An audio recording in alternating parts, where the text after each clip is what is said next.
Okay, so welcome aboard, everyone. It's great to have everybody here. It's another edition of the WyseFX Mastermind and Mentoring session. And for those of you who know as well, I do this in partnership with, you know, one of the very, should I say, revered, you know, trainer at the HF Educational Center and also a market analyst at the HF Educational Center at forex Nigeria, who is here with us too as well in the person of Heritage at DISA. It's good to have you here, Heritage. Let's get to hear your voice. How are you doing today? I'm doing okay. It's good to be here. It's always a pleasure to be here. Wise, how's it going? Fine, my brother. We're just taking every day as it comes to ensure that we still deliver value the much that we can, as we genuinely still help or hope to help people, achieve their, forex career dreams. And I'm excited that you're always on board, always on course to help out. Your heart to helping people, we can always genuinely see, and we do appreciate you for it. God bless you. Thank you so much. Thanks so much. It's a pleasure. All right. Okay, so we're going to get this started. For those of you who do not know me, my name is Ayobami Olubenga Wise. So forex trading is something I definitely do on the side as something I have huge enthusiasm for. I'm a lead trainer at the WyseFX Academy. And of course, I also have a radio program that I run on Top Radio 90.9. It's called The Money Show. Okay, and the Money Show is basically to help forex traders become, better at what they do. It's generally to help people achieve their forex trading dreams of becoming independent. Yeah, independent and proficient. This is something that a lot of traders lack in this day and age. Ability to be independent. Independent means, I'm not saying you cannot have a group of traders where you guys, take trades together and all of that, but you can independently analyze the market, make your own judgments and say, this is what I think, and table it while others say, okay, yes, we agree with you, or we don't, agree with you, as it were. So you have a sense of reasoning that you can bring to the table, level of independence. And then proficiency is knowing what you are doing in this market. A lot of people don't know what they're doing in the forex trading market. They don't. They do, or they know what they've been told, but they don't know a lot of things for themselves. They don't know how the market works. They don't speak. They don't even understand the language of the market, and they're totally lost. And so that's why, we created the show on Top Radio 90.9 called The Money Show to help us. If you would join us every Mondays, beyond just this one of mastermind sessions that take place once every month, we have that show every week. It's Mondays between 7 and 8 p.m. every Mondays. And Heritage also still joins because, of course, it's in partnership with Hot Forex Nigeria. Okay. And then, of course, the mastermind session holds once a month, first weekend every month, either a Saturday or a Sunday, and it holds for 2 hours. We ended by 10. Tonight, we're fast spent 30 minutes gone already because we had to start a bit late. I had to mention, I'm stretched with a lot of things, but I said, no, we'll still make this happen. Okay, so welcome on board. I congratulate you. I celebrate you for joining us because it means that you are committed to wanting, to see yourself grow and develop as a forex trader. And you can get there. It takes work. That's what I always tell people. It takes work, but you will get there. It takes good work, commitment, but you can definitely do it. There were times I couldn't even analyze the market. There were times that I couldn't even pick trades by myself, but I can do that. I can do all of that now. For me, it's even more of a question of time to trade. For someone like me, it's a question of the time.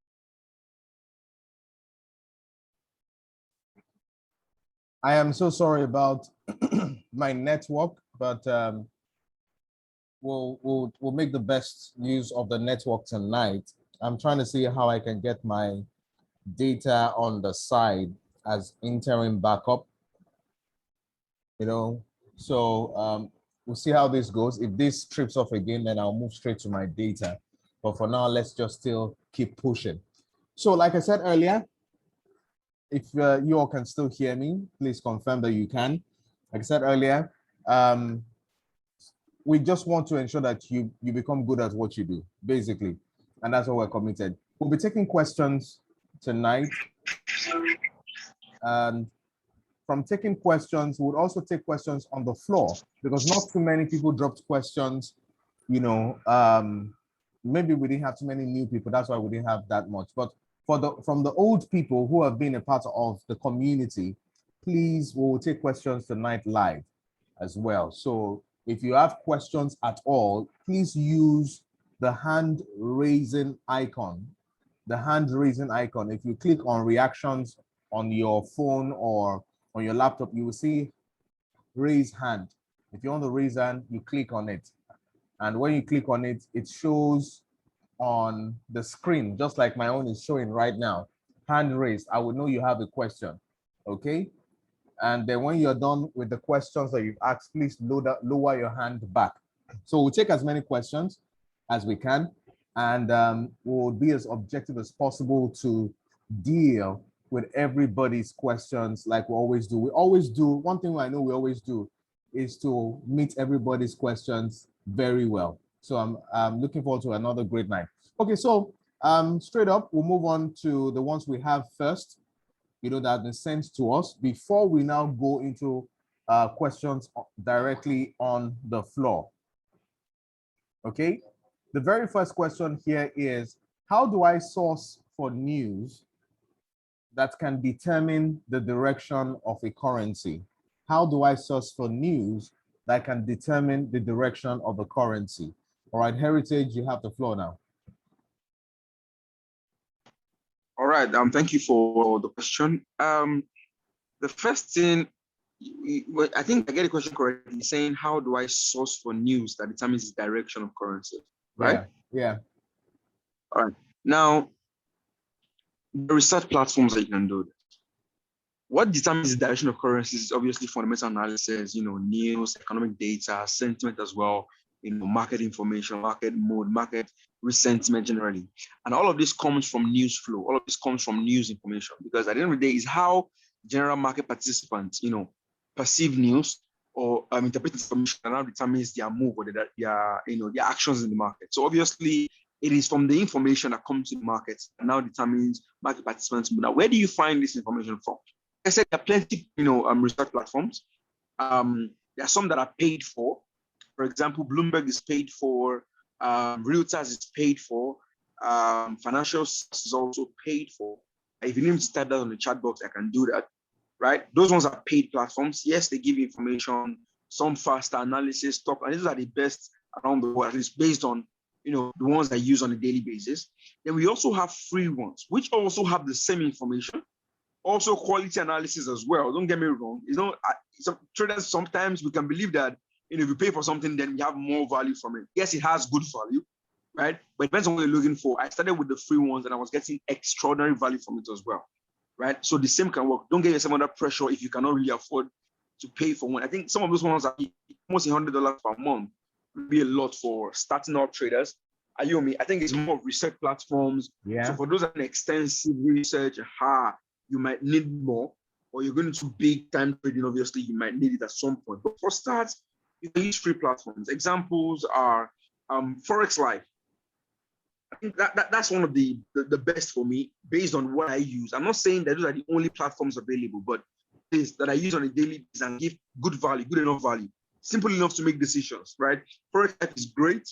FX Street is also great, right? FX Street is also a great one. You can also go through investing.com is a great one as well. I mean, those three are good. We have BK Asset Management. BK, if you need me to type it, I can type all of this. Okay. BK Asset Management is also great. Or BK Forex, that's also a good one. Those ones are free. Let me see one more. Okay, good. Zero Hedge.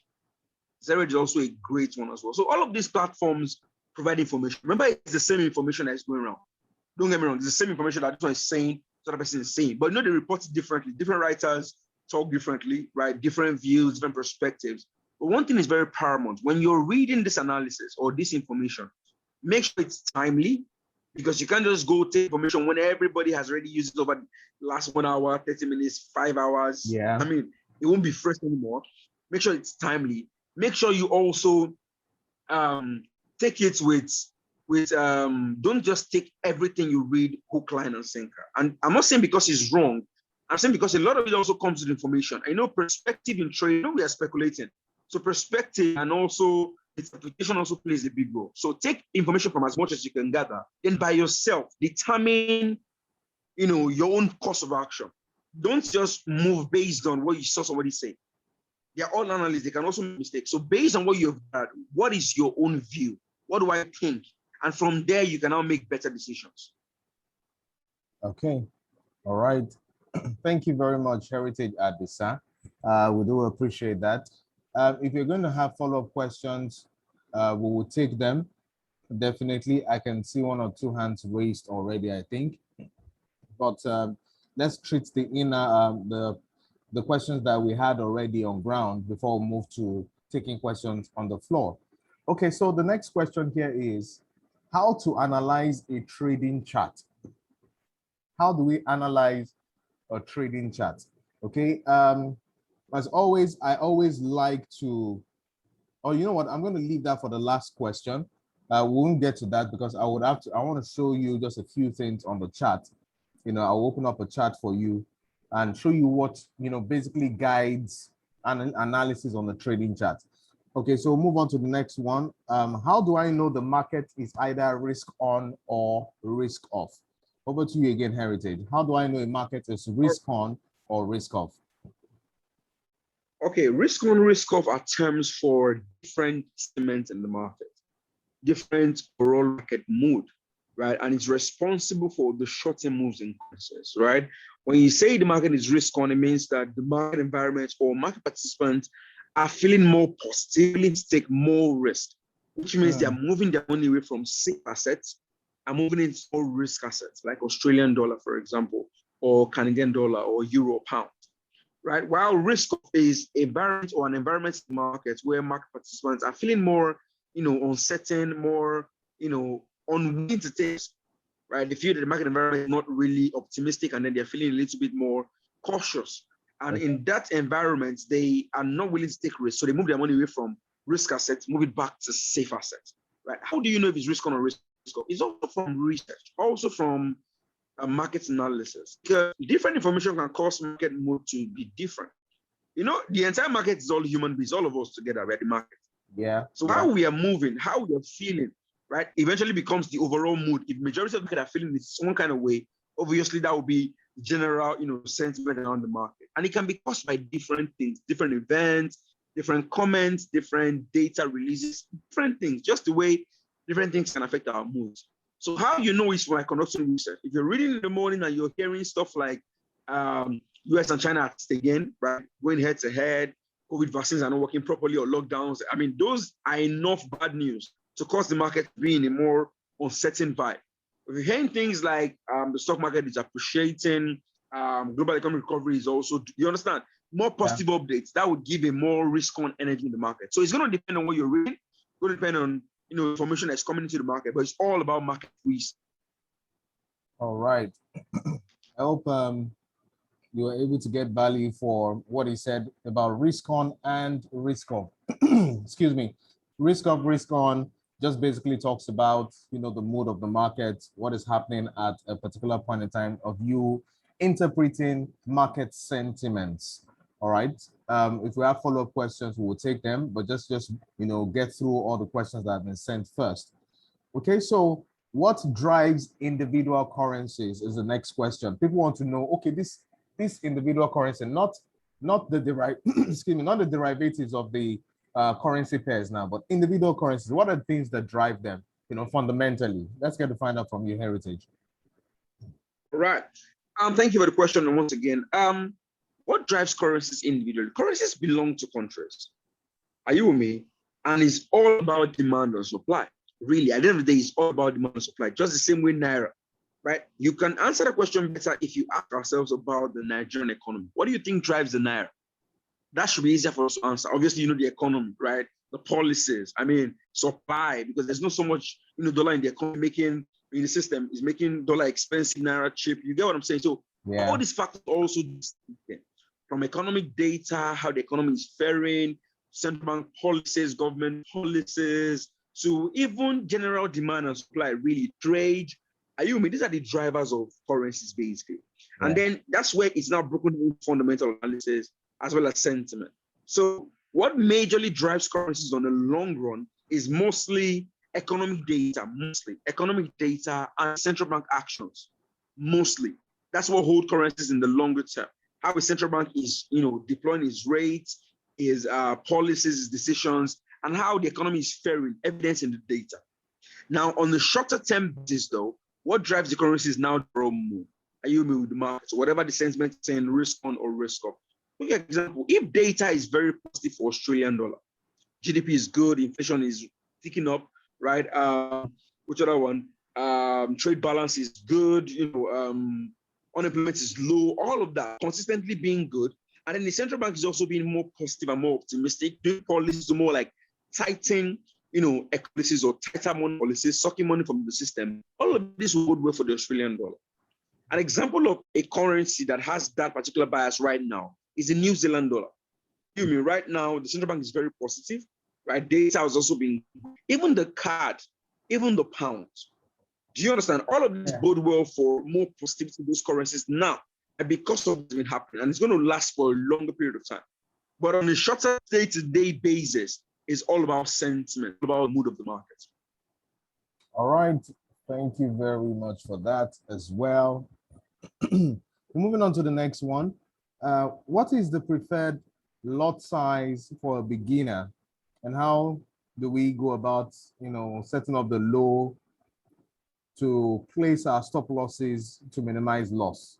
It's probably setting the levels to place our stop losses so we can minimize our loss. Then what's the preferred lot size to use for a beginner? Over to you, Heritage. Okay. For a beginner, first of all, lot size are volumes. Like, is the amount you're how much am I buying? I'm buying Euro USD. How much? Is the one lot that's 100,000, or mini lots 0.1 lot? That will be 10,000 units, or what's it called? Micro lot 0.01 lot will be 1,000 units. Now it's going to depend on your account balance. Obviously, the bigger your accounts, the more lots you trade. Are you with me? But I think as beginners, as freshens, I think we should use a very, very moderate to small volume. Because when you're out, you don't know your way around yet. I'm not saying you can't trade big sizes. I've said already that you're going to size, obviously your risk management and then your risk appetite. But I believe that as starters, you really should cut down on your volume, so that because you're very prone to very prone to it happen a lot more as you start cut it down. As a level, don't go speeding, right? You go very, very close to your steering, very slow pace with your seatbelt strapped. It is later when you get proficient in driving that you start to use one hand and press your phone and then drive without seatbelt. Even though it's not advisable, advise it, but at least that's what we see most of the time. So I think volumes and risk, because it's risk really. Say volumes, it's really risk that you're taking. Yeah. I think as a starter, it says you can't cut it down. I'm not going to say 0.01 or 0.02 because it's going to depend on account size, obviously, right? But just know that it's small. Something small is good. As you start, as you get better, even though you make mistakes, the loss or the damage will be very small. It's going to be very damaging to your account, and then you can grow and learn from it. As you get more proficient, obviously, you can start to increase it. And then trust me, the better you get at this, there are times that will come where you see an opportunity and then you feel so convinced, you feel so confident about it, I'm for sure, but then you feel that's high probability, high convictions. Those cases increase risk. You get more proficient in the business, but as a starter, really keep it very small, really. Then where should you place your stop loss? A lot of traders have a fixed amount of stop loss that they use, maybe 30 pips or 20 pips or 40 pips, 10 pips, 5 pips, depending on what they've been taught or what they use. But I'm on a school of thought that when it comes to stop losses, I think usually better for me. Don't get me wrong. I'm not saying everybody should take this. I'm saying that's how I feel. I think traders should really adapt to situation. In as much as you can say you want to use 20 pips for all your trades will not be the same. Exactly. And that all your trades will not be the same. a 20 pip stop loss for all your trades may not really be the most appropriate, or most efficient way to go out. I'm just saying, I might be wrong, correct me if I am, but I think that really works.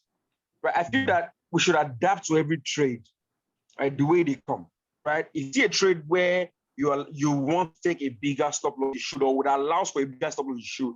One that allows for a small accordingly, because trades are different and obviously approach it that way. But in terms of on the chart, the way I like set my stop loss, I don't have amount for stop loss.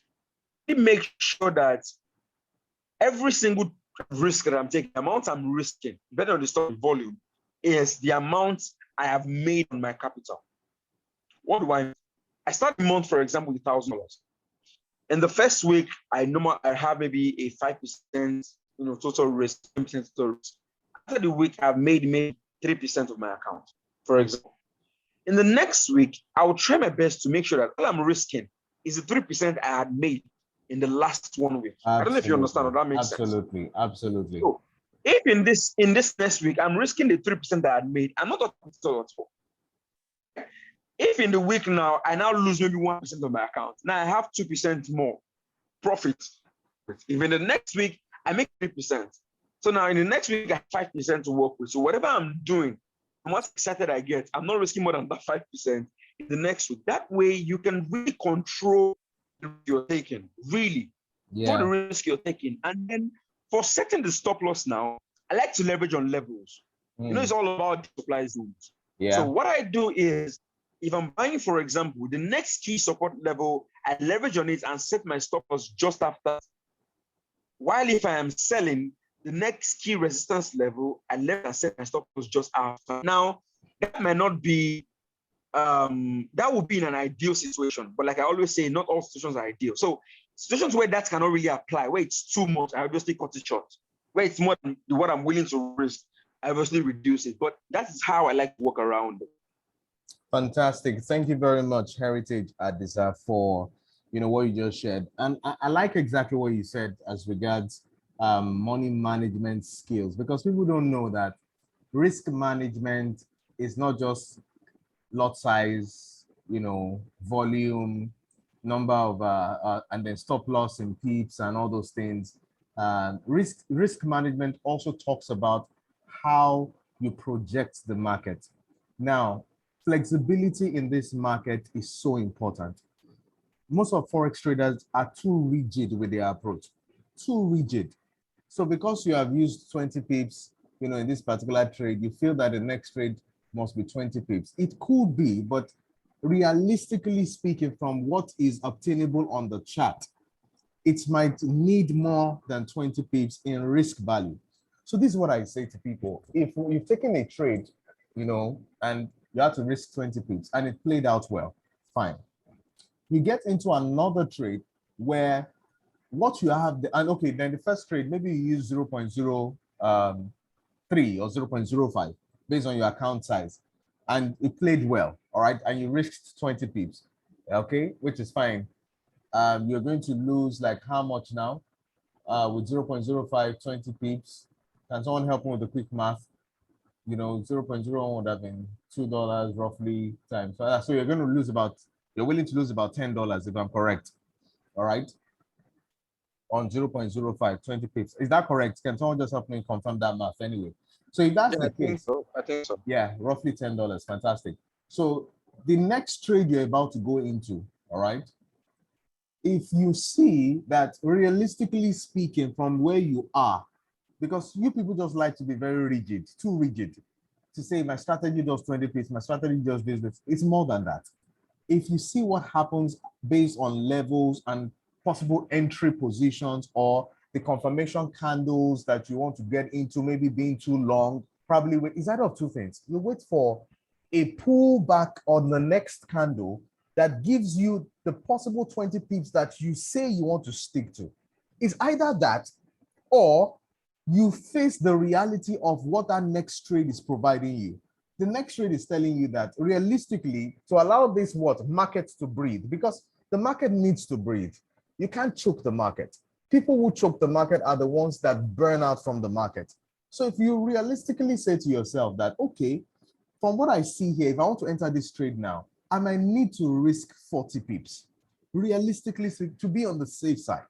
Now, tell me, what is going to happen to your lot sizes or volume? You would have to adjust that because you will not go 0.05 again on that one that is demanding a possible risk of 40 pips. What you will do is to probably cut that short by maybe half and say, I'll go 0.25.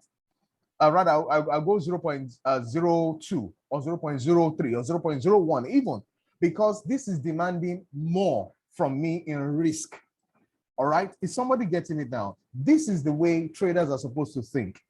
You are not supposed to be rigid in your approach. You're supposed to say to yourself, if this is going to demand from me more, then I would also play safe more. All right, there is no assurance in this thing. Okay, what you have is higher probabilities of things happening, but there are no assurances in this. And you must understand that this is why we say to most people that forex trading is a game of numbers. Can you see the way we're playing with numbers here? It's a game of numbers. If you don't know how to play the numbers game, it will mess you up. It will mess you up completely. And this is why people lose money. And I'll tell you why it's a game of numbers again, based on what Heritage said. So again, back to the example, first instance, you got into a trade, you risked a volume of 0.05 because you're going for 20 pips. You're going to lose what, $10. Then you now get into another trade that is demanding 40 pips from you. And you want to go inside with 0.05 again. How much are you willing to lose now? You're probably willing to lose almost $20, if I'm correct. Are you willing to do that? You just made $10, or you just reached possible $10. Maybe you went for $20 profit and you made it. Now you want to go into the market to now risk the entire $20 you just made. Are we seeing where we miss things out sometimes now? So we need to be smart in this market. This is a market of gameplay and numbers playing, working with numbers. So you say to yourself, if it's 40 pips that this market is looking like it's going to risk, it's not you that will determine. Most of the time, it's not you that will determine the number of risk and stop loss that you want to go for. No, it's what is obtainable with the market from the realism that you face there, that it tells you that this thing, I need to let the market be. I'll show you a few things right now on the chart, why these things fluctuate, these things change, and why you need to be flexible. Now, back to the game of numbers. Heritage said just now that if he was hoping to make maybe like, what do they call it? 5% of his account, in profit, for the week, all right? Or for the day even. Let's just give me an example per day so that it resonates easily. So you're going to make 5% of your account in one day. I'm just saying now, for example, it's not like you should go and do that. If you cannot have the capacity to do that, just leave it. So you now risk 5% of, maybe you had $100 in your account. All right. You now list you made 5% of that. That is how much? $5. $5. Okay, fantastic. So you now made $5 in day one. Day two, what are you supposed to ideally risk? You want to put that $5 that you made on the line first.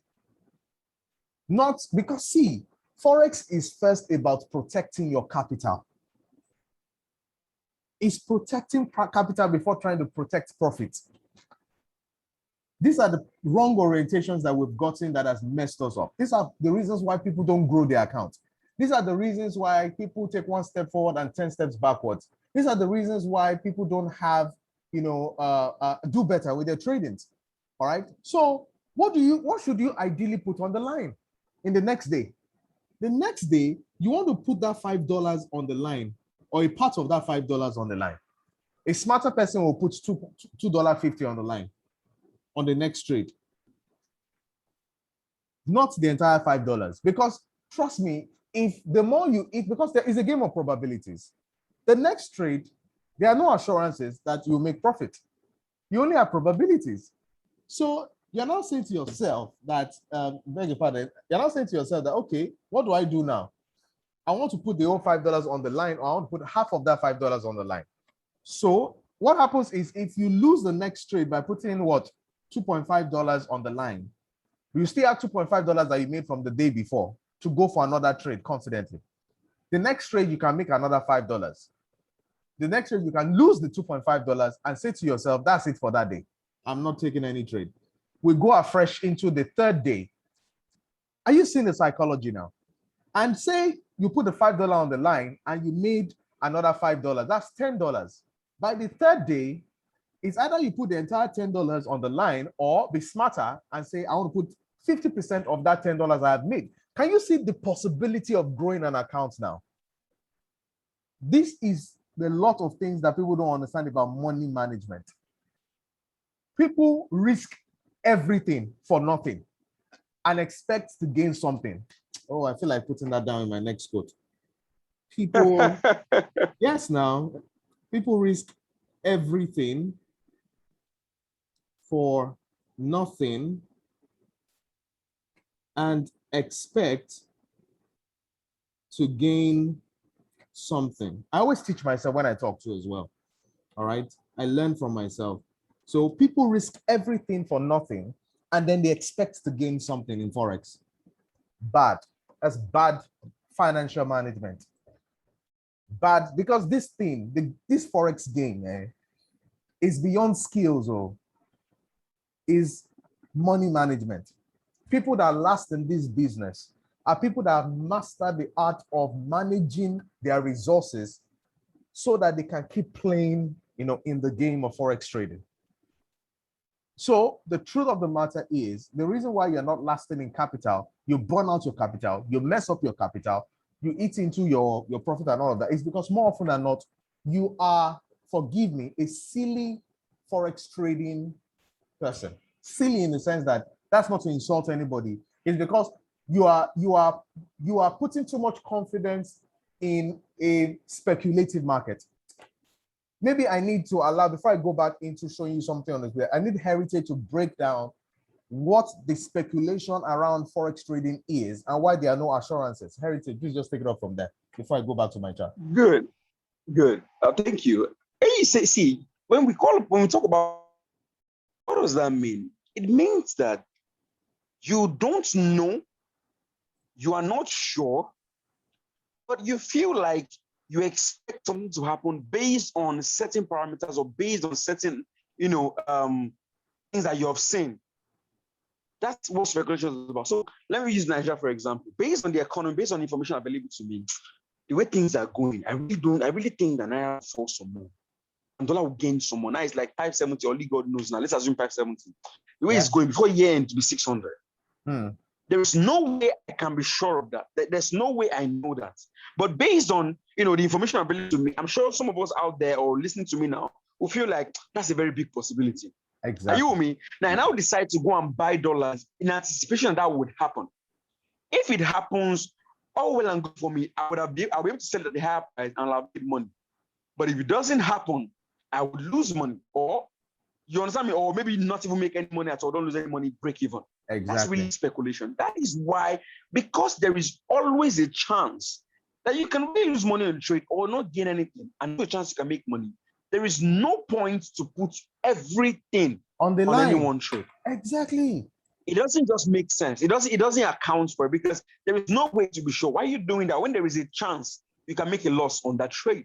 Exactly. So how about we are more calculated, understanding that yes, I can make a loss on the trade, because even if you're even right based on the information, different things can still make you wrong. Exactly. Make you wrong. Something can happen. Information can come in. A lot of things can still change. It's the financial market, the global financial market. So always understand this, and because of that, never trade as if you're at the battlefront and then you're not wearing bulletproof or holding any form of shield. Never trade like that. It's not just smart. Absolutely. Thank you very much, Heritage. It's a speculative market. It's based on probabilities. Now, the weather forecast says that rain will fall tomorrow. It means that the possibility of rain falling is higher than rain not falling. So it's based on the possibility of rain falling and other parameters that you will decide, to risk going out or not going out. Meaning that rain may fall and rain may still not fall, despite the forecast. And that's the way Forex trading is all about. So there are no assurances. Now, somebody's going to now say, so how do I now treat the Forex market with confidence if there are no assurances? You know, how do I want to be positive minded if there are no assurances? Yes, there are ways to be positive minded. How do we mean? It means that every trading day,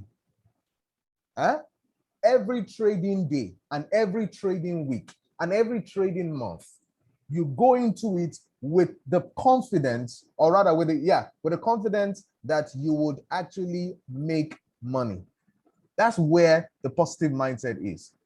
Go into every trading day, every trading week, every trading month, every trading year, with the positive mindset that I will make money. But guess what? Here is the flip to it. Go into every single trade with the mentality that you can lose money. If you play safe that way and don't throw caution to the wind, you will be a better trader. So the confidence is I will make progress in my forex trading. I will break, I will make money. But the caution is for every trade I want to take, I play safe. Meaning, if I have the mentality that this trade might be positive or negative, then I will play and take caution. The best of forex traders, go and ask the best of them. If you have read their books, The Psychology of Trading and all of that. All right, I've shared some of the books with some people on the platform here before. That's if some of you have read it or not. All right, it's one thing to give people books. Another thing is to whether they will read it. Now, the best of the forex traders will tell you that they did not make money or they were not successful because they knew where the directions or they knew what the market would do. No, they made money because they capitalized on what the market was doing. So it tells you that they know that is a what? Speculative market. Do we get it now? All right. So it's very important for us to actually have the mindset that we will make money from forex trading, because you can make money from, people make money from forex trading. But you enter every trade with a caution that you can and may or may not gain or lose money. Do we understand it now? So that will make you play safe to say, I have to be cautious with my volumes. I have to be cautious with the number of trades I want to take. That's why over trading is not good. Over leveraging is not good. Not using stop loss is a crime. Is a big crime. It's a crime under the law of forex trading. You should be arrested for not using stop losses. Do we understand it? Over trading, over leveraging, and not using stop losses, you cannot go that route because it's a speculative market and anything can happen. Let me tell you a little story.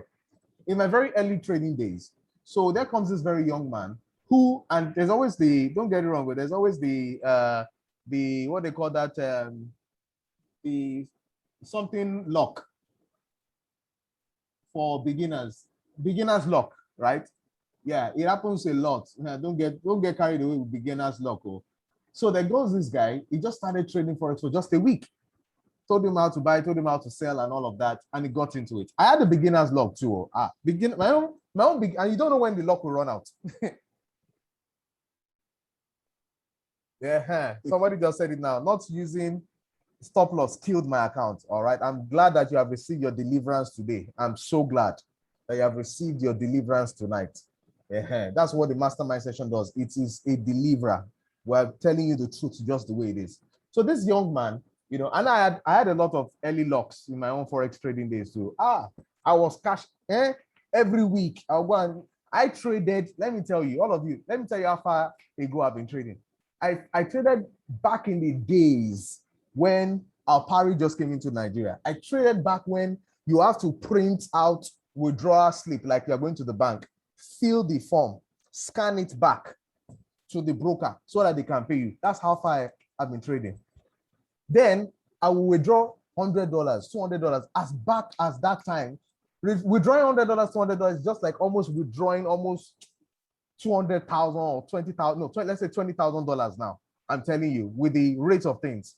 So I had been there. This young man got into the trading recently, and he had money. $5,000 is what he started with. Guess what? In less than 2 weeks, he had moved $5,000 to $50,000. I'm not joking, guys. $5,000 to $50,000. Celebrate, right? Woo! Yes, I've been long coming, Opeyemi. I've been long coming, man. I've been in this game for over 14 years. I've been long coming. So the guy made 50K from $5,000 in less than 2 weeks. His broker, we're just about to call him. You know what they were going to call him to do? Heritage.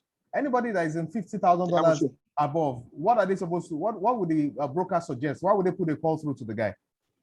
So that you know that I don't want to put words in our mouth. Why would the broker call someone that has $50,000 above, you know, to do ideally? What do you think they would advise him to do? Take it easy. Yeah. Take it easy. Take it easy. I think that's still the best way. Just maybe, you know, offer more training just to make sure that you don't go about throwing it all away. Exactly. They were even also offering him that he should upscale his trading account to another level where I've forgotten the particular level it is actually now. But another type of account? Yes, another type of account. That he should move his money to another kind of account. Yeah, that's what they called him for too as well. But guess what, guys? They were about to call him. He would lose the money. One trade, and he lost everything. One trade. Somebody here will say he's a madman. Why will he do that? It's easy to say. When we're in that fix too as well, the rush of blood does not let us know how to think sometimes. One trade, and he lost $50,000. The confidence he had to trade from $5,000 to $50,000 was shifted in one trade. How? Guess what? He over leveraged. He was greedy. He said, let me just increase my lot size. Let me just go for a kill. And guess what? The next trade was a bad trade because you don't know how far a trade will play out. Let's be frank with ourselves. You can only tell. Let me tell you how speculative this market is. And I've given this example many times, and I'll give it again. It's just like saying Manchester City are about to play Aston Villa. For those of you that know football very well, all right? Now, odds will always come out that Manchester City, all right? And I'm using the example because what most people do is that someone said that village people got that guy. Oh my God. Now, what people will do is that Manchester City has the probability of winning that game by many conditions. Can people tell me why they think Manchester City will win that game? Can you tell me? People, can you just drop it in the chat box very quickly? Why do you think Man City will beat Aston Villa? I always use this example a lot. And the reason I'm using this example is that because a lot of forex traders gamble rather than professionally trade. That's what a lot of forex traders do. They gamble a lot. Why do you think Manchester City will win Aston Villa in that game? Very quickly, very quickly, very quickly, very quickly. Just give me your reasons. World-class players, fantastic. Fantastic. I like that point. They have world-class players. Good players from Manchester City. I like that particular condition. All right. Now you guys are beginning to see how we analyze the market. Superior team, top coach. Yes, fantastic coach. And their past records. That's history. Now you guys are doing well. Fantastic. Great. So that's why you're going to give them an edge over Aston Villa. All right. So in that kind of way, a gambler will just say, let's put all our money back on Man City. Let's see how it's going to happen. But now I'm going to flip the question right now. 2 days to that game, Kevin De Bruyne got injured. In fact, 5 of their key players got injured. 2 days to that game, Pep Guardiola maybe had received a red card before that game, and so he was going to be sitting in the stands. Okay. What else can I give as a condition? They were going to be playing away from home. And then it was still during the transfer market. Aston Villa just signed Cristiano Ronaldo. Okay. Now tell me, who is going to win that game by your analysis? That's what forex trading is, it's analysis. Who do you think will win that game now? I need your responses very quickly, very quickly, very quickly, and give me the reasons why. You might say it's a draw. You might say it's going to be a straight win for Aston Villa. You might still say it's still Man City that will win, but maybe by just 1-0. But tell me, someone says Aston Villa. Someone said Villa is likely to win. Okay. All right. Why do you think Villa is likely to win? Why are you now shifting this to Villa? Why? What just changed? Why are you guys shifting it to Villa? Very quickly, give me a reason. Why do you think Villa would change? I'm doing a big deliverance service for you people tonight. Oh. Big deliverance service. No KDB, no party. I like that. No KDB, no party. Okay. KDB has missed some games though, and they still won. Things has changed. Things has changed. That's the answer I like. Things has changed. Fantastic. Now, a lot of forex traders, because they have a strong team with Ronaldo now. Yes. Another thing, there's an advantage playing for Villa right now. And then things have changed. You say that things have changed. Summarizes everybody's response. Things have changed. Now, let me tell you what forex trading is. Or gambling is that somebody will still put money on Man City over Villa. All right? And then risk all for nothing. Doesn't make sense.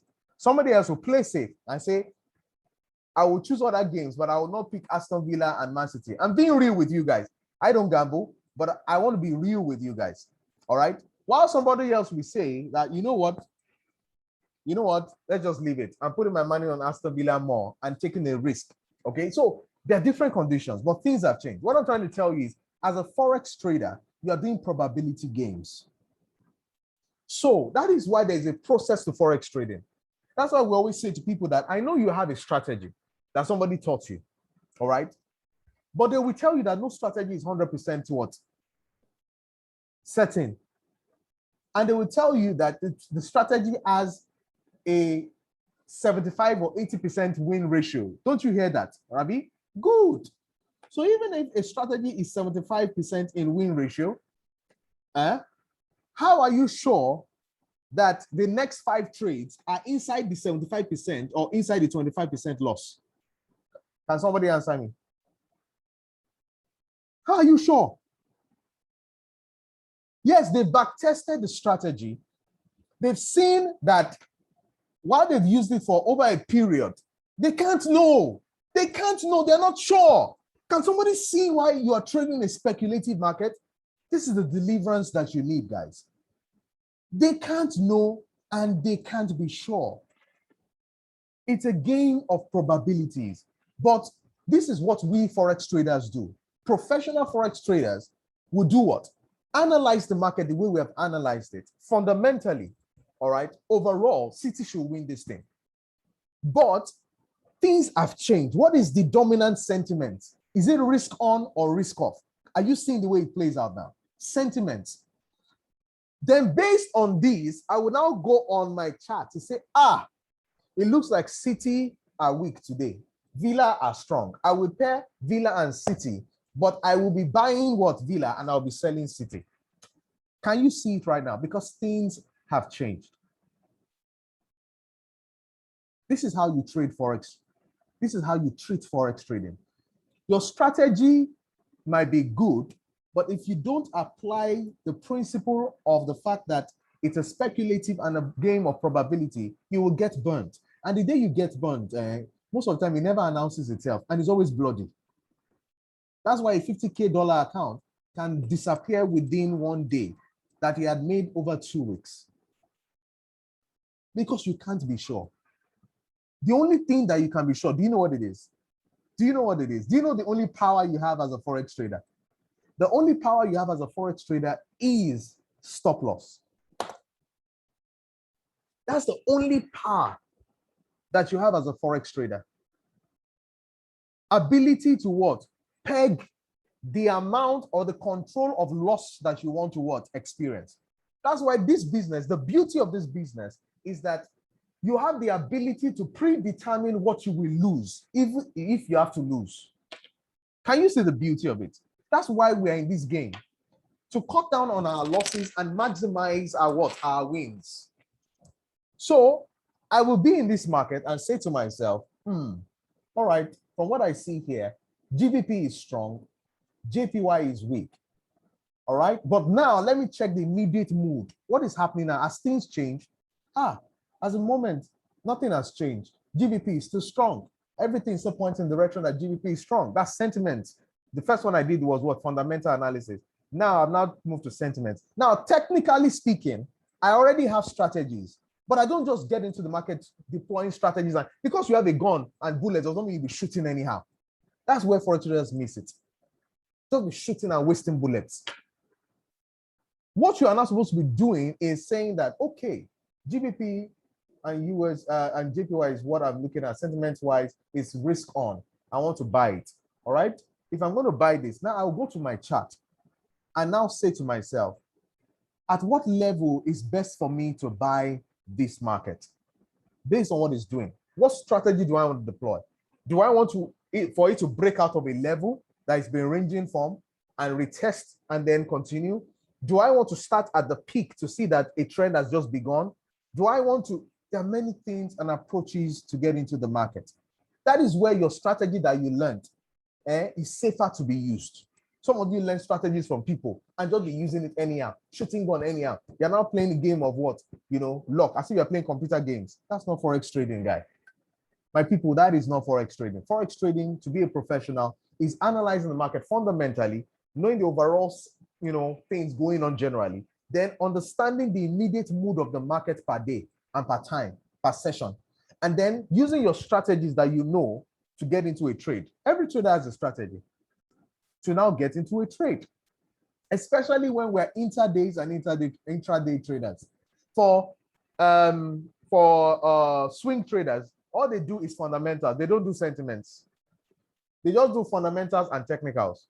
All right. Intraday traders, they do, more of sentiments than even fundamentals. So are you seeing the way it works? All right. They will do fundamentals to understand generally, but they do more of sentiments and technicals than what? Fundamentals. Then the scalpers, those ones, they don't even do sentiment. They don't do anything. They just use strategy. And that's the worst of them all. It's a game of chance. They can be, in fact, God help their soul. And if you don't have 2 hearts or 9 lives like a cat, I wonder how you survive that one. Okay. So again, if a winning strategy produces 75% and 25% of losses possibility, right? How do you know when the next trade will be in the 25 or the 75? This is what you should keep asking yourself every day when you want to take a trade. This trade I want to take now, how am I sure it's going to be in the 25 or the 75? The only way you are more certain for it to be in the 75 than 25 is to apply the forex trading process of what? Proper analysis, checking the sentiments, and then deploying your technical entries. That's how you make money better and keep what you already have, and applying proper money management, the best way that you can. I hope this answers it. All right, very quickly, let's take some questions and then I'll show you something off the chat. Very quickly, let's take some questions, in-house questions, on the floor questions. If you have a question, please raise your hand before you unmute yourself, because we can have many people asking questions. Heritage, I decide, is still very here to help us out with some of the questions. So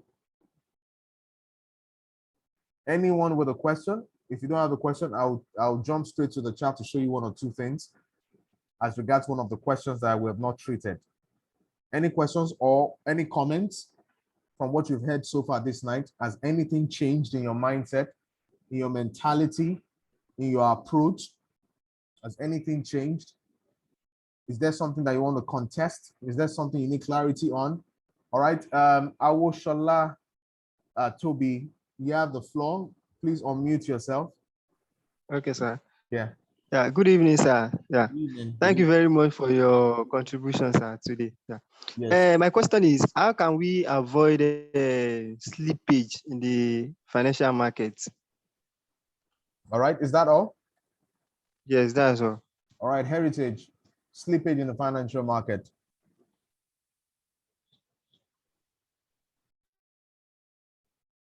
Heritage, are you there with us? Oh yeah, I'm true.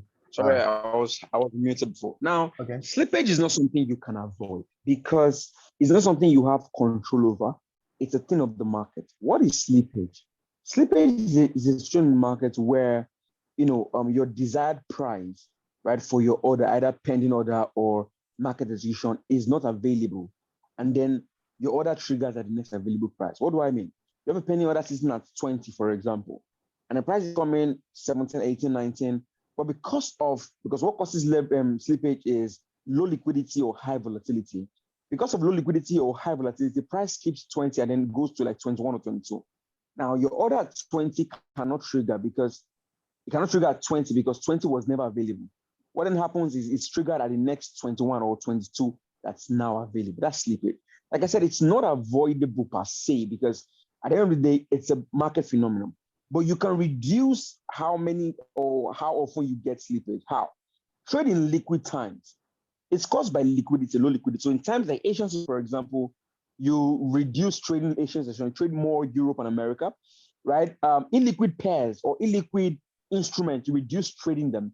And it can also happen with volatility, high volatility as well. So maybe news flow or something like that you can trade. But it's a part of the business, it's part of the market, and it's really a market phenomenon generally.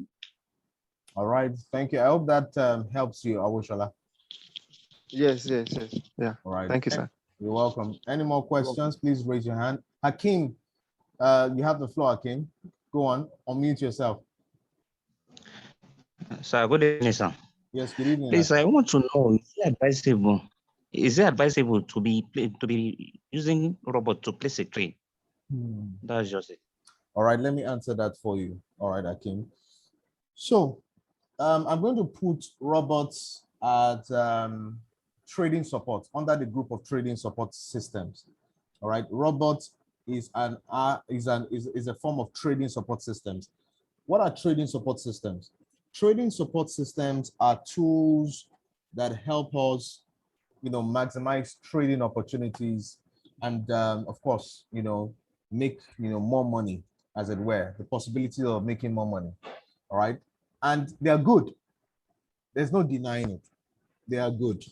All right, but they are only good and best for people that know what they're doing.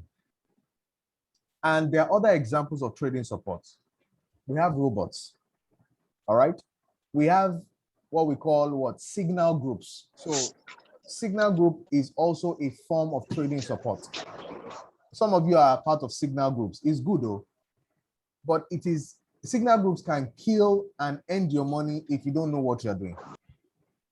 Robots, I've traded with Samuel Stephen. Can you please mute yourself, please? Samuel Stephen, please, can you please mute yourself until you need to ask a question? I think the background noise is coming from you.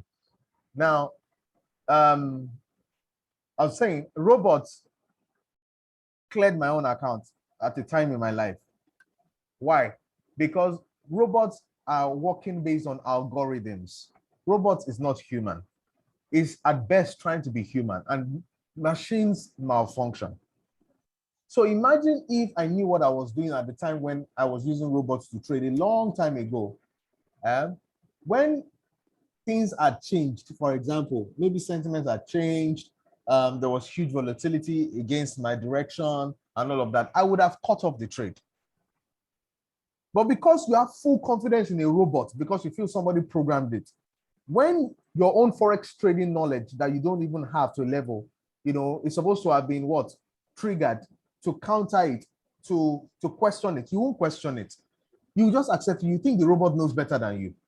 The robot does not know better than you. A trading, a signal group, quote unquote, should not know better than you. A signal group or a robot is only supposed to complement your forex trading experiences. It's just like doing HF copy, for example. Now, it's a fantastic platform that Forex offers, the HF copy, meaning you can tie your account, you can mirror your account with another account of another trader. Now, because the trader has been making good profits for months, does not mean that it cannot make one bad profit that can mess you up, right? But of course, more often than not, you are there to say, oh, the auto trading whatever has picked up that trade. So what do I do? Okay, let me just see it. Monitor your own shop. Because you have a shop, as a barber or a tailor or a hairdresser, and you say you have gotten people that know this business, they know how to cut their hair and all of that, and you don't know anything about it, they will run down your business for you. That's the way robots are. But when you are there, quote and unquote, they know if you use you do shakara. Because they know that if they mess up, you take the clipper from them and you cut hair. Meaning, if somebody, see, that's the problem with all these trading support systems. People who suffer from them are people that are in depth, they completely have trust in it because they don't know what they're doing. But that's why I tell, before you use robots, they're all good because, I mean, it's done for you to become better. Before you use robots or products or join trading support groups or signal groups, please have a level of knowledge of trading to a certain extent that you can decipher whether to take. There's some trades that they'll call on the platform that you can be and say, no, I'm not confident with, I'm not comfortable with this trade, and you don't take it. I've been in such trading groups before, and I'll be taking only the ones I felt that it's not like I'll always be correct, but more often than not, you are, and then they might take a trade that you say you're not comfortable with, and it plays out well. Don't feel bad, and don't look down on yourself to say, you see yourself, you're not good enough. No. See, this game is about protecting your capital and protecting your profit. So be in charge, be in control. Please don't put your complete trust in forex support systems if you don't know what you're doing. That's all. But are they good? Yes, they are good. Can they make your life better? Yes, they were designed to make your life better. But they will make your life much better when you know what you're doing. I hope that answers your question, Hakim. I'm not so sure if Hakim is still here. Maybe the network. Yes, sir. Yes, sir. All right, fantastic. All right, good. So who's next? Any other questions? I'll use the last maybe 15 minutes or 10 minutes to show some things on the chat. Any other questions? Any other questions? Any other questions? If there are no more questions, let me know. I'll hit the chat very quickly just to show some things about how to play safe in the market.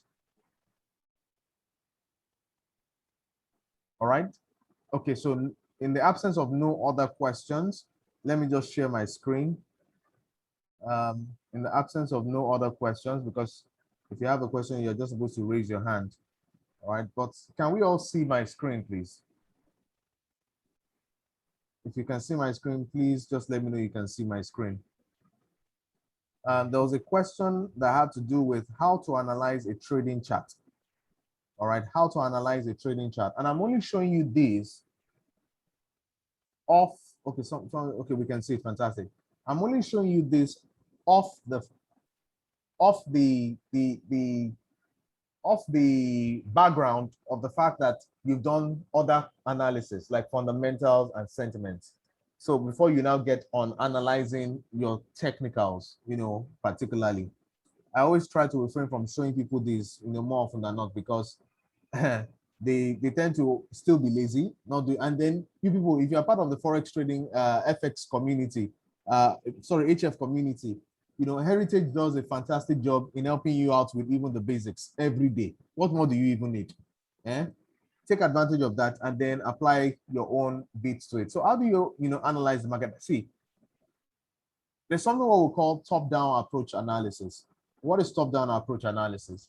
Meaning whatever kind of trader that you are, all right, whatever kind of trader that you are, or whatever time frame your trading strategies that you've mastered, is all, is the best approach for top-down analysis is to go at least 2 time frames up and analyze the market downwards, because it's just the same approach we use in fundamentals.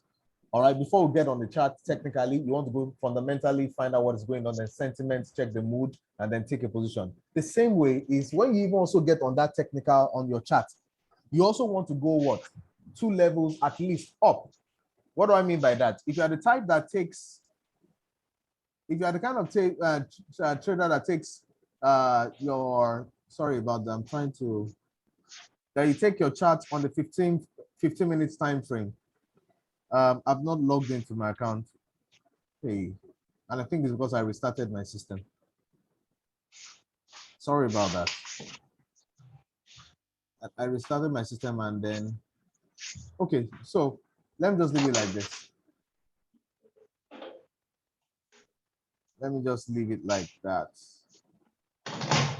Please, can we please mute our mics, please? Can we please mute our mics, please? Please, let's mute our mics. What is going on? Come on. Because I'm not logged in. I can't at the moment. It's because I restarted my system before the call and I don't have my password stored in my head. You know, I would have probably just leveraged on Heritage now and just say, Heritage, please let me get password straight up. So, you know, but that's not possible right now. I'm trying to see how we can leverage and show you something. Okay, so this one has opened, but let me just use this. All right, so if you are the type that trades on M15, for example, you want to go to what time frames are above, which is what H4, to analyze the market.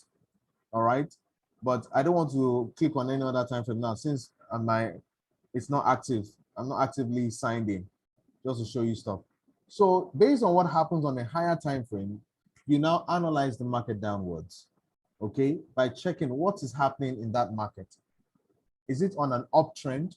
Is it currently what ranging on a higher time frame? So because the higher the time frame, whatever is happening on that time frame, when you come to a lower time frame, trust me, when you come to a lower time frame, you can make better trading decisions based on that. So if a higher time frame, you know, market is ranging because it's higher, you know, a range in a higher time frame can produce trends on a lower time frame, if you understand what I mean. So this is the H4 timeline, and this is an entire range that I just boxed. This is an entire range. Market was ranging here for a bit. But if I go to a lower time frame, like say M15, inside this, I'll be able to see an uptrend and a downtrend that can take advantage of. I can go and see an uptrend like this and see another downtrend like this that I can take advantage of if I was trading on a lower time frame. If I'm trading on H4 normally as a swing trader, all right, I will need to go to weekly charts at least or daily charts to check the overall position of the market and then come down to a lower time frame to take advantage of things. So those are the things that will make you say, oh, there's a possibility of this market still doing things on the long run. Like this is an uptrend, for example, now on H4 on a higher time frame that I just marked up. If I take this to a lower time frame, I will just be practically buying with fundamentals telling me that maybe euro is strong. I will just be buying this market for a bit on the smaller time frame because I've seen that maybe an uptrend is about to begin. Now back to the question, I'm just giving you examples. There are many more I can still show you, but we can't show you everything in the class like this. Now back to the question of, so where do I put my stop loss if I'd entered the market, allowing things to breathe and all of that. Let me see if I can show you something that will make us understand that you can't just, this is a perfect example now. Now, market, this is a zone. This is a supply zone. This is a supply zone.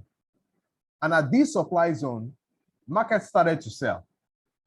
Okay, market started to sell. The moment market sold this far, market pulled back up. All right, let me show you.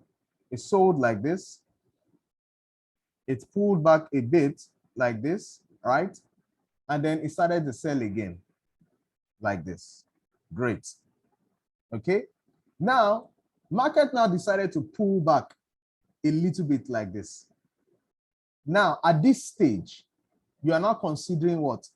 Selling, joining the sell based on some other analysis fundamentally and sentiments that had played out. Some things still pushed in the direction that euro is still weak and dollar is strong. Can you see I didn't say euro USD is a sell? That's not what I said. I said what? I analyzed them fundamentally and sentiments individually, talking about the currencies.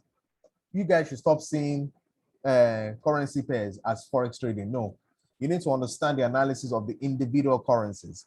So I now see that overall, it's telling me that euro is still weak and dollar is still strong. And I'm thinking of getting into the market around here.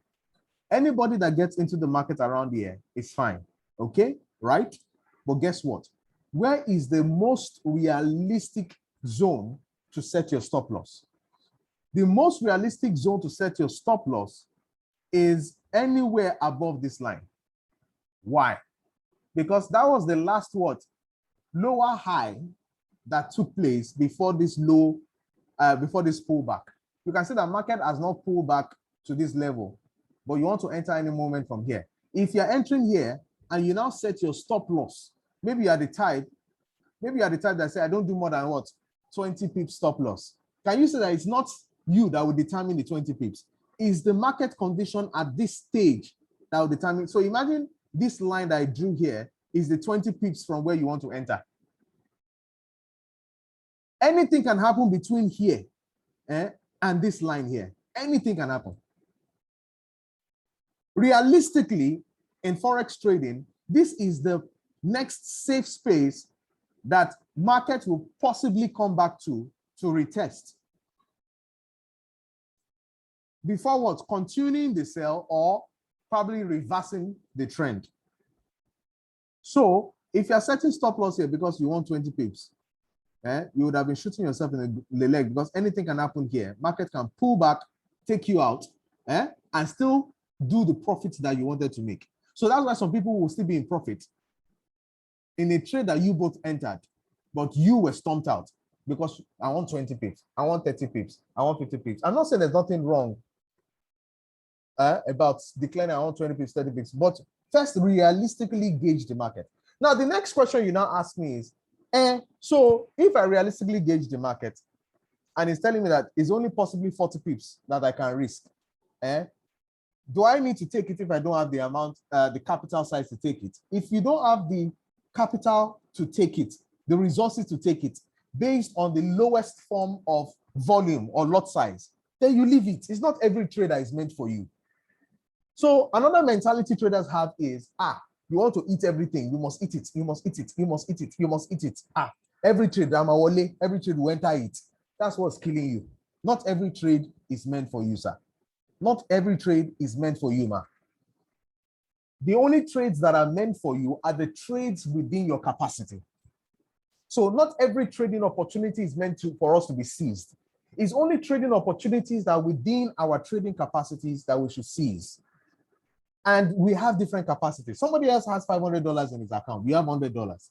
He has enough what? Breather to take these 40 pips at the most ideal what? Area. But if you, now this takes me back to the person I was asking about, forex trading support, like joining, using a robot or using or joining a forex trading signal group, for example. This is what happens sometimes.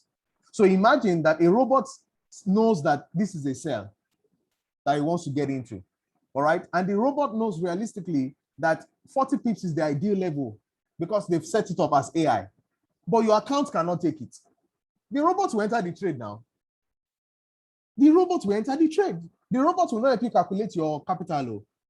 The robot will not help you calculate your capital. So the robot will get into that trade. I hope Akim is getting this now. The robot will get into that trade. And then you will now be like, yes, we're inside the trade. But you don't know that that 40 pips is a big margin. Some may be 100 pips. It's too big a margin for you to be taken. But if you were knowledgeable, the moment it takes that trade, you can see the possible, this stop loss is big. I don't have the account size to handle this. You cut off the trade yourself. Or if you're in a forex trading signal group that they call the trade, stop loss, then you now go and check. Hey, no, I can't. This trade is not meant for me. It might be a good trade, but it's not meant for me. Not every trade is for you. That's why you need to know how to analyze the market. And I really want to help people. I want to help people learn how to analyze the market. I want to help people to understand how to be independent in their thoughts, in their analysis of trading the forex market. Okay, so this is the ideal realistic place. If you have the capital base to take it or risk to take it, enter the trade. And don't choke the market by saying, I only want 20 pips. Go into it and say, realistically, I want to this. But the next question you should be asking me is, what if the potential profit does not make sense? Then you don't even take it at all. Even if you have the capital. What is a good trade? A good trade is a trade where what you are willing to make is at least 1.5 or 2 in ratio to what you're about to lose. Now look at it here. And that's why I say you need to learn levels. When market reversed right here, all right, and it pulled back here, came back down, pulled back here, and you said, let me enter here. The possible next what risk is what? From here to this place. Can you see how many pips? 100 pips. We're on H4, that's why the pips is massive. 100 pips. Now you have to calculate, is there a potential to make 150 pips or 200 pips? How will you know? Is the next what? Low, or rather the next trap zone or a level, you know, closest to where you're entering from. This one is telling me that this market has a potential of doing over 300 pips from what I see here, based on what has happened before us as to another level the market is coming back to. If it's going to do about 300 pips, then it's giving me a potential ratio of what? Risk to reward of 1 to 3. Then is what taking this 100 pips risk for a potential 300 pips profit if I have the capital, as long as I have set a proper stop loss around the most ideal place the market should ideally might be playing. And I'm not saying it's going to be at this height. So some people give margins and say 50 between 5 and 15 or 20 pips above a particular level, depending on the time frame they're trading on. So if it's on a higher time frame, pips will be more. So they can say, if it's on the time frame, I want to add 20 pips to this potential. So it might be 120 pips they're going for to go for possible what? 300 and something pips. Are you seeing the possibility here now? So you won't set it at that exact point. You set it some pips above, giving the room, the market room to breathe, not to choke up the market right here. And this, my friend, helps you to understand where to ideally set what? Stop loss, how to make the market what? Breathe, you know, and of course, how to what? See the potential of what? Gaining into a market. And particularly, I also showed you how to what? Take, I couldn't show you well, but maybe next time, how to what? Analyze the market properly from top to bottom, you know, depending on the time frame in which you are trading from. I hope this has been very helpful for you tonight. I wish I could do more. We'll definitely give opportunities to be able to do more in subsequent mastermind and you know, mentoring sessions like this. But what is most important that you're taking home today is that the Forex market is a speculative market. All right. There are no assurances, there are only probabilities. It's a game of numbers, and you have to know how to play the numbers game smartly.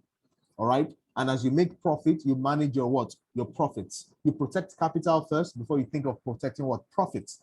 And it's ideally better to risk a profit that you have made than to risk into the capital that you already have for what? Subsequent trading days, or even a percentage of the profit that you have made. Somebody say it's too small now, and they go and look for bigger money to trade with now. People say the money I'm trading with is too small. Well, join us on the Money Show tomorrow, you know, where we'll be telling you the business of trading, how you can have a small account, like $50, $100, and still what? Make good money from Forex trading. If you want to learn how, join us on the Money Show tomorrow. Heritage will be sharing, you know, more light on the business of Forex trading, the business side of Forex trading. That's why a lot of you are under pressure. I want to make all the money. Your $100 that is small, $50 has made you what? 20 pips. You're saying it's not enough because 20 pips is just $2. It's not. And you're forgetting that there's something called accumulated profits. Because you made $2 on that 20 pips is not enough. Do you know that same 20 pips, that's why I say it's a game of numbers. The same 20 pips, you know, with someone that is trading standard lots is making $200. That same 20 pips is making $200. It's a game of numbers, my friend. All right? It's a game of numbers. The reason why you are not satisfied with what you have is because the capital is small. Maybe you need to learn how to leverage on what? Massive capital to make, you know, as long as you know what you're doing. All right, let me see if I can take some questions before we wrap it up. Thanks very much for your time and effort for making us trade professionally. This is Awoshola Toby. I'm so happy that this made sense. You're on point, sir. This is Okpeyemi. Thank you very much. I do appreciate. How can I join the morning? It's not morning like Owuro. No, it's money like M-O-N-E-Y. Money. Let me put it there on the chat. It's on Top Radio, the Money Show. All right, 7 p.m. on Top Radio 90.9. All right, Top Radio 90.9. Very soon we're going to be showing it live on Instagram. I think we're going to be joining Heritage. I just got an idea that yeah, we're going to be streaming the morning show live on IG Live for people that want to watch us live in the studio. So there are some people that might That'll be great. That'll be yeah, and it's going to be the audio feeds will be going straight into radio too as well at the same time. So it's going to be fantastic. Good, so good. for those of you that want to watch us in the studio, you will watch us, yes, live, and then you will get the audio feed straight into. So if you don't even have radio, as long as on your Instagram, you'll be hearing us and seeing us at the same time. All right. So you get to follow. Let me drop my Instagram and handle. The one I'll be using for the show is WyseFX Academy. That's what I'll be using for the Instagram live. All right. And maybe if Heritage also would show is, maybe they would have to open, maybe use the Hot Forex Instagram live account. So we'll let you guys know how you can, leverage on that too as well. And it just made sense to me, Heritage, that we can also do that for the times when you would might have to be in other bases that to do your trainings, and need to join live. Yeah, you can join via Instagram live. That would be fantastic. Via Instagram as well. Yeah, that would also work out. Yes, fantastic. Yes, great job. All right, so guys, that's the most we can take. 2 minutes before 10. We always keep to time. I'm always excited. We always keep to time, and we always get value for the time that we keep to. If this has been so much blessings for you, if you gained a lot, please put in the chat box immediately, and express how grateful you are about this. Did you gain anything? Did you gain value? Would you tell people about joining the mastermind session for next month? And also, being a part of our community, on WhatsApp, where I would always help out. Please put in the chat box, say something to us before we call it a night. All right, I want to see comments before we wrap it up. I want to see comments. How has tonight been, guys? Tell me something. This is mind-blowing. Oluwole, fantastic. This is wonderful and mind-blowing. Victor, amazing. Awoshola, great.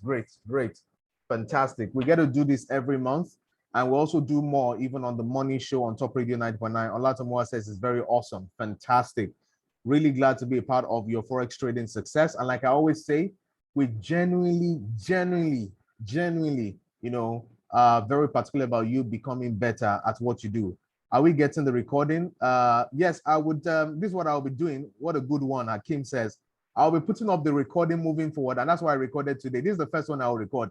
Small talk on opportunities now. You will get that on the morning show. Heritage, you said small talks on opportunity. We'll do that tomorrow on the morning show. Opportunities for the week. We always do it on the morning show. So join us on the morning show. We'll look at opportunities for the trading week. We'll definitely give you that on the morning show. All right. So I'll put the recording of this, edition on the WyseFX Academy, page. I'll let you guys know, and I'll post the link on the WhatsApp group. So if you're not part of the WhatsApp group, you better join the WhatsApp group. That's where I'll be posting it. All right. So watch out for the link on this recording on the WhatsApp group and other information as regards how you can take advantage of opportunities on the morning show too as well. Thank you very much, Heritage, for your time. I do appreciate you big time. I don't take this lightly for granted. Thank you so much for having me. Yeah, so we look forward to hooking up tomorrow by God's grace, 7 p.m. on the morning show tomorrow. Yeah. All right, guys. Thank you very much for your time. It's been an amazing night. All right. And watch out for the next mastermind and mentoring session by WyseFX Academy right here. The promise is to do, justice as always and add value to your Forex trading lives. And of course, look out for what I'll be bringing your way, as regards how to help as many people as possible become better Forex traders. You don't want to miss out on this. But any opportunity I bring, you must be a part of the Hot Forex family. Any opportunity I bring, if you're not a part of the Hot Forex family, these are people that I work with in terms of I've grown to have an affinity with them, relationship with them, and all of that. So if you work with them, then of course you will gain advantage of the opportunities I'll be bringing your way as well. Thank you guys. Have a great night rest. Catch you next month, but particularly see you by God's grace tomorrow on the morning show. Good night, guys. Thank you.